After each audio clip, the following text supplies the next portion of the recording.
নমস্কার বন্ধুরা, আমার চ্যানেলে স্বাগত। আশা করি আপনারা প্রত্যেকেই ভালো আছেন।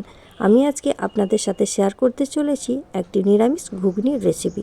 তার জন্য নিয়েছি সেদ্ধ করা মটর আর নিয়েছি দুটো সেদ্ধ করা আলু। আলুটাকে আমি ম্যাশ করে রেখেছি। নিয়েছি এখানে একটা টমেটো কুচি, এখানে নিয়েছি গ্রেট করা আদা আর থেতো করা কাঁচা লঙ্কা। গ্যাসের মধ্যে কড়াই বসিয়ে কড়াইতে দিয়ে দিলাম সাদা তেল, আপনারা চাইলে সর্ষের তেলেও করতে পারেন। এবার এর মধ্যে দিয়ে দিলাম গ্রেট করা আদা আর থেতো করা কাঁচা লঙ্কা। এই আদা আর কাঁচা লঙ্কাটাকে ভালো করে তেলের ওপর নাড়াচাড়া করে আমি ভেজে নেব।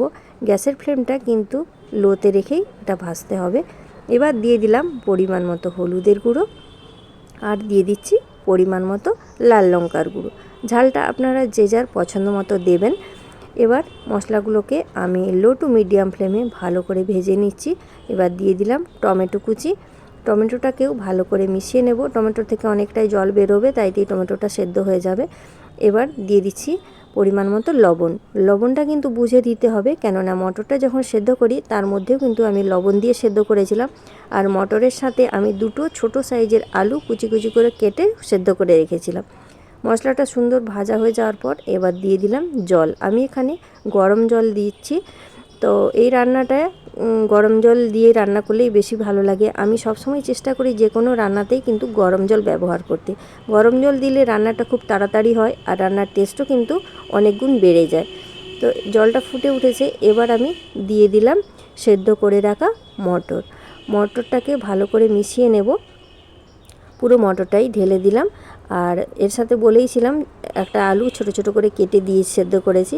আর ম্যাশ করা আলুটাকেও এবার দিয়ে দিলাম। ভালো করে এবার আলু আর মটরটাকে সুন্দর করে মিশিয়ে নেব।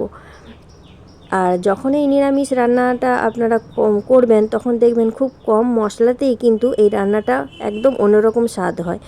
এবার এটাকে একটা ঢাকনা চাপা দিয়ে কিছুক্ষণ রান্না হতে দেব। 4 থেকে 5 মিনিট পর ঢাকনাটা খুলে নিয়েছি। দেখুন সুন্দরভাবে ফুটে উঠেছে। সমস্ত কিছুই যেহেতু সেদ্ধ করা ছিল তাই রান্না হতে খুব একটা বেশি সময় লাগে না। 7 থেকে 8 মিনিটের মধ্যেই কিন্তু এই রান্নাটা হয়ে যায়। দিয়ে দিলাম টেস্টের জন্য অল্প একটুখানি চিনি। চিনিটা অপশনাল, আপনাদের ইচ্ছে হলে দেবেন, নাও দিতে পারেন। তবে যে কোনো নিরামিষ রান্নায় একটু চিনি দিলে বেশ ভালোই লাগে খেতে। আর রান্নাটা খুব চটজলদিই হয়, কোনো মশলা সেভাবে লাগে না, খুবই সুস্বাদু হয় খেতে। এবার দিয়ে দিলাম একটা ভাজা মশলার গুঁড়ো, ধনে জিরে শুকনো লঙ্কা তেজপাতা মৌরি একসাথে ভেজে রেখে গুঁড়ো করেছিলাম, সেইটাকে আমি দিয়ে দিলাম 1 চামচ। সমস্ত কিছু মিশিয়ে দিলাম। এবার এটার মধ্যে দিয়ে দেবো কুচনো ধনেপাতা।